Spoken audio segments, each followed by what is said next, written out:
Husband cheating with wife's sister. Bobby came to live with us when he turned 18. Bobby is my husband's younger brother.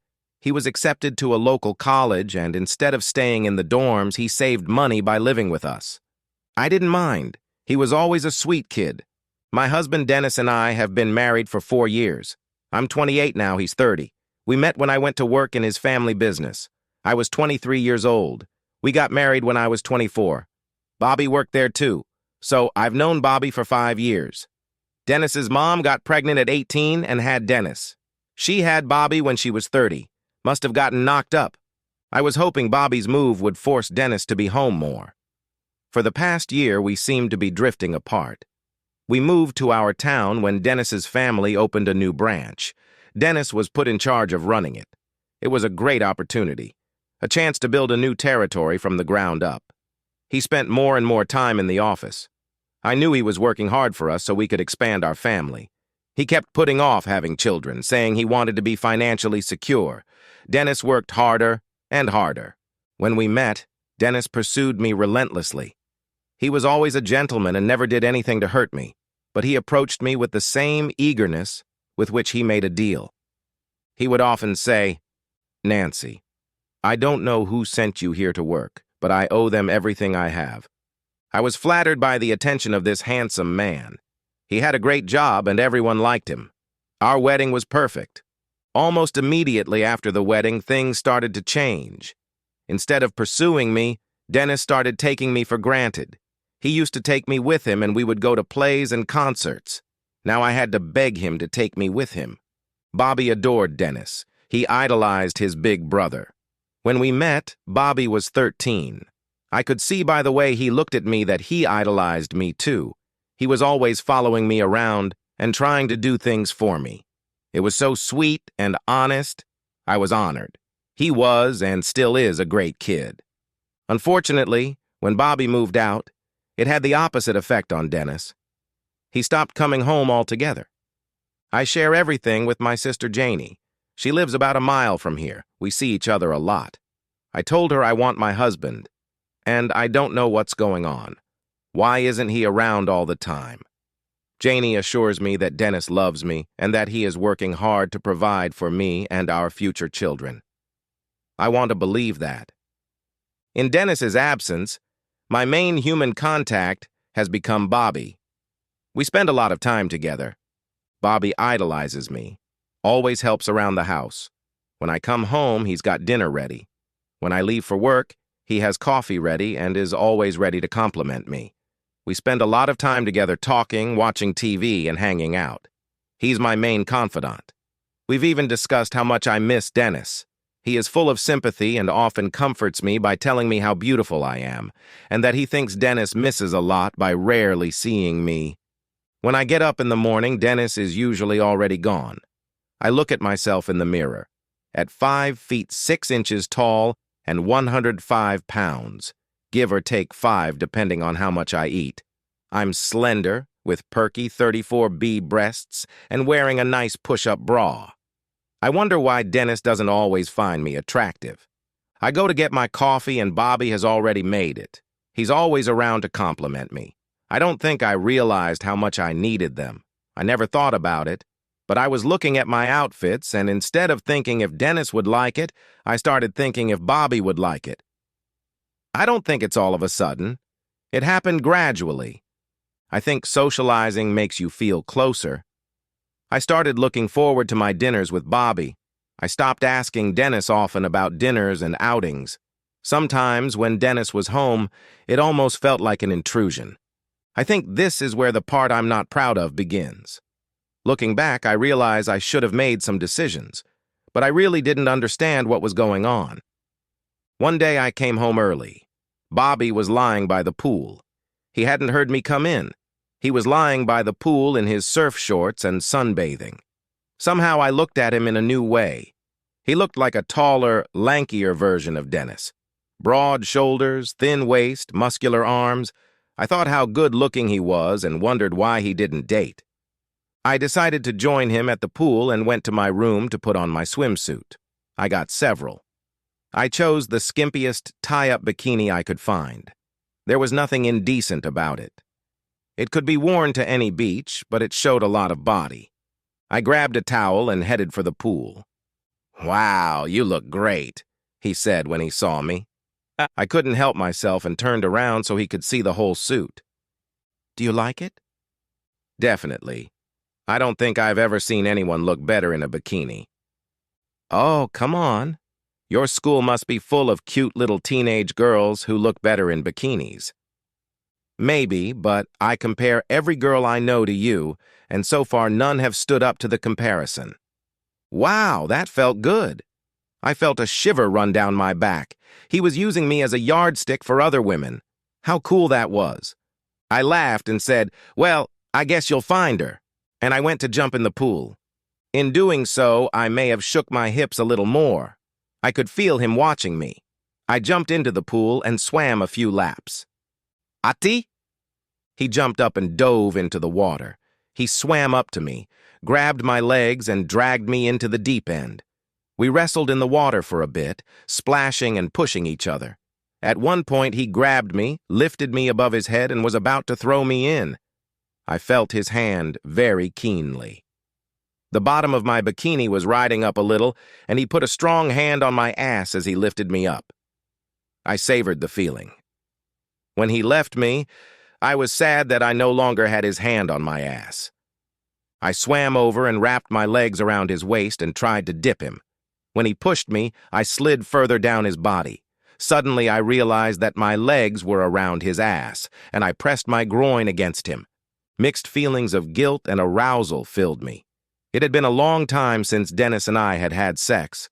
I loved the feeling. The last time Dennis and I had made love, he had no feelings for me at all, no emotions. I still felt devastated. As these thoughts ran through my head, I let go of Bobby and swam away. Feelings of guilt and arousal overwhelmed me, a good little bit of it. I got out and went into the shower. In the shower, I let the hot water cascade over me. As soon as it did, my thoughts turned to Bobby. I could picture his body, feel his hand on my ass. I got dressed for dinner. Again, without realizing it, I wondered what Bobby would want me to wear. I opted for cute, tight terry cloth short shorts and a tight-fitting V-neck t-shirt. The shirt showed off her stomach a little. The shorts ended just at the bottom of my ass. I walked around without a bra. After all, I reasoned, I wasn't going anywhere else and could dress comfortably. Once dressed, I went into the kitchen to make dinner. Bobby was there before me and was already cooking. His shorts were dry and he was wearing a white tank top. I admired his waist and shoulders from the back. He turned around, saw me, and smiled. I realized that I hadn't noticed someone smiling at me in a long time. I felt a tingle in my stomach. I liked that. I felt like I wanted more smiles. We had a nice dinner. Now looking back, I realize now that I was flirting. At the time, I just thought it was a great conversation. I touched his hands. I was enjoying myself and laughing. That night, Dennis got home around 10:30. I was in bed. I was waiting for him. All I was wearing was a see-through t-shirt. I got out of bed, grabbed him, and kissed him. I was horny. I wanted sex. He pushed me away. "Not tonight, Nancy. I'm tired." I exploded. "Tired? You're always fucking tired. You haven't made love to me in months. How can a 30-year-old guy be so tired that he doesn't want love?" He told me to calm down, like Bobby might hear me. "So what?" I yelled. "You don't want your brother to know you don't want to make love to me? You're never home. He probably already knows that." Dennis is gone. I don't know where he went. I sat on the bed and cried until I fell asleep. The next morning, I woke up with a headache and went to get coffee. I didn't realize I was still dressed in just my see-through t-shirt. I just went into the kitchen. Bobby was sitting at the table. He looked up and stared at me. I realized that my breasts were showing through the t-shirt, and it wasn't covering my bare ass. I probably should have covered myself. I didn't. Something in me felt that by showing myself off to Bobby, I was getting back at Dennis. I just said good morning and started talking like everything was normal. "I think you heard us last night." Bobby laughed shyly. It was pretty hard not to hear. "I'm really sorry about that. I don't know what to do." I started to cry. Bobby got up and came over to comfort me, even though he was confused by the sight of me. Finally, I leaned against his chest and cried. He put his arm around my shoulders. Eventually, he left for school. I got a text message from Dennis. "I'm sorry about last night. You're right. I need to be home more often. I have a lot on my plate this month, but once it's over, I promise I'll be home more often." "Thanks," I replied. Then I called my sister Janie. I told her the whole story of the fight. She really sympathized with me. She told me that she could see how hard it was. She also reminded me that Dennis is trying to fix the business and is doing it for our future. I hung up the phone feeling better. Things were back to normal. Well, almost back to normal. The only big change was that I was no longer coy around Bobby. I often left my bedroom door open when I got dressed. If I was wearing particularly nice underwear, I might have coffee in it. After work, I would just put on an oversized t-shirt and nothing else. Sometimes when Bobby and I went to watch TV, I'd wear a sexy nightie or other lingerie. I'd put a light, translucent robe over it to pretend I was behaving, but it often fell open. Dennis probably assumed that all my underwear was for him. It wasn't. It was so Bobby could see me. For his part, Bobby could often see my breasts and ass. He felt comfortable enough when I showed off to compliment me. Sometimes he asked me to take off my robe so he could see my outfit. Once he told me I had a great ass. I pulled up my t-shirt and showed him my ass and asked him if he really thought so. I was horny as hell and couldn't wait for the month to be over so Dennis and I could start making love again. And then it happened. I went shopping one day. At the store, I saw a little gift that I knew Janie would like. I bought it and decided to stop by her house and drop it off. When I got there, I was surprised to see Dennis's car. I got out of the car and headed for the door. Usually, I walked right in. That day, I stood there for a moment. I was afraid of what I would see. I opened the door. Voices could be heard in the hallway. I headed towards them. It was the sounds of sex. I didn't want to look, but I knew I had to do it. I wasn't prepared for what I saw. Janie was on all fours. Dennis, my husband, was making love to her. There was another guy there. He was working for Dennis. Dennis was talking to Janie. I quickly came to my senses, pulled out my phone and started making a video. After a couple minutes, I stopped and snuck back to my car. I sat there, out of breath. I was angry, I was humiliated, I was crushed. A million emotions. The strongest was anger. Well, anger and doubt. The closer I got to the house, the angrier I got. I wanted revenge. Had he made love to my sister while I was at home, begging him to make love to me? Why? What did she have? I was a good lover, weren't you? I never said no. I wanted what he wanted. I tried to be his mistress. Why Janie? And Janie, how could she do that to me? How could she listen to my heartbreak and still make love to my husband? What kind of person is she to do that? I parked the car and slammed the door shut. I stormed home and slammed the door again. Bobby was there. One look at me and he knew something was wrong. He got up and walked over to me. I don't know what came over me. I grabbed him by his shirt, pulled him to me and kissed him. He pulled away and asked, "What's going on?" "What's going on? What's going on is that I'm going to make love to you." He sort of started to protest. Then he stopped. When I tried to kiss him, he kissed me. I don't blame Bobby. He's 18 years old. I'm 28. The woman he's been dreaming about for 5 years just told him she was going to sleep with him. Where was he going to go? I pushed him down on the couch. With that done, I unzipped my skirt and stepped out of it, leaving it lying on the floor. I kissed him again, pushed him harder on the couch, and made love to him. It felt good. I rolled off him and plopped down next to him. We lay there breathing heavily. I turned to him and kissed him. "Thank you, Bobby. That was wonderful." Bobby started to ask me something. "Not now. I need to get cleaned up." I chased him off to his room. I picked up my phone and watched the video again. You're an asshole, I thought. I sent the video to Dennis with a message. Don't come home. My phone rang almost immediately. I didn't answer it and texted back, I have nothing to talk about. Don't come home. I showered, cleaned myself up, put on a robe, and went into the kitchen. Bobby was sitting there. Are you okay? No, I answered. I handed him my phone with the video on it.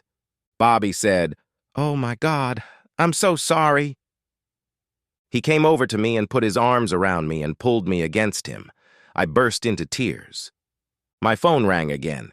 It was Dennis. I ignored it. Bobby's phone rang. He answered it. You're an asshole, was all he said, and disconnected. I knew Dennis would show up soon. My parents lived too far away. Janie was my only close relative and best friend. Back in the day. I wanted to leave, but I didn't know where. Bobby told me to get dressed. We were going to his parents' house. It was an hour away, but I didn't know what else to do. I cried the whole way there. When we got to the house, his mom took one look at me and asked what was wrong. She asked if Dennis was okay. Bobby took my phone and showed her the video. Oh my God, she said. Dennis's dad came over and watched the video. That asshole, he said. As he held the phone in his hand, it rang. It was Dennis. His dad answered the call. She doesn't need to talk to you right now, he said. He listened for a moment, then said, She's here. We saw the video. Don't come near me. And disconnected. That night, as I tried to sleep, his mom and dad were arguing. Mom said I needed to talk to Dennis and straighten things out. Dad said Dennis was an asshole and that I should get a divorce and he would back me up. The next few days went by like a blur. Bobby came back to my house and brought me some clothes. He waited until Dennis left. Janie and Dennis tried to call me several times. I didn't answer their calls. His mom talked to Dennis. She told me he was sorry and wanted to straighten things out. When his dad was there, he told her to stay out of it, and that there was no way I should ever go back to Dennis. I couldn't stay there forever, so I started looking for a place. Dad saw this and asked what I was doing. He reminded me that the company owned the house, which meant the house belonged to him. Although by law he had to notify Dennis to get him out, he thought he could convince him. I found out later that he told Dennis that he would fire him if he didn't move out and leave me alone. I came home. Bobby's with me. Bobby never tried to influence me in any way. He was a real gentleman. He was supportive as always. I filed for divorce. Dennis's mom kept trying to get me to deal with Dennis. Dad wouldn't let Dennis bother me. Soon, Dad fired Dennis. He said he was disgusted and didn't want Dennis around his customers. Mom was angry at her husband for not supporting her reconciliation efforts. My parents called and said Janie had complained to them that I wasn't talking to her. I sent them the video. My dad took my side. My mom got into an argument like, "We're family." After a few months, things started to calm down. I refused to talk to Dennis or Janie. My mom wanted me to talk to Janie and was angry that I didn't. His mom wanted me to talk to Dennis. The dads were supportive of me, which caused them domestic problems. One night I came home from work. Bobby was in the kitchen making dinner. He turned around when he saw me come in. He had a glass of wine ready for me. "Dinner's almost ready," he said. "I'm not very hungry yet. Is that bearable?" "No problem," he said. "It can wait." Walking over to him, I reached to the side and undid the zipper on my skirt. I let it fall to the floor, stepped out of it, and walked over to Bobby. Took his hands in mine and said, "Okay, then let's make love. The end. Subscribe to my channel. Thank you."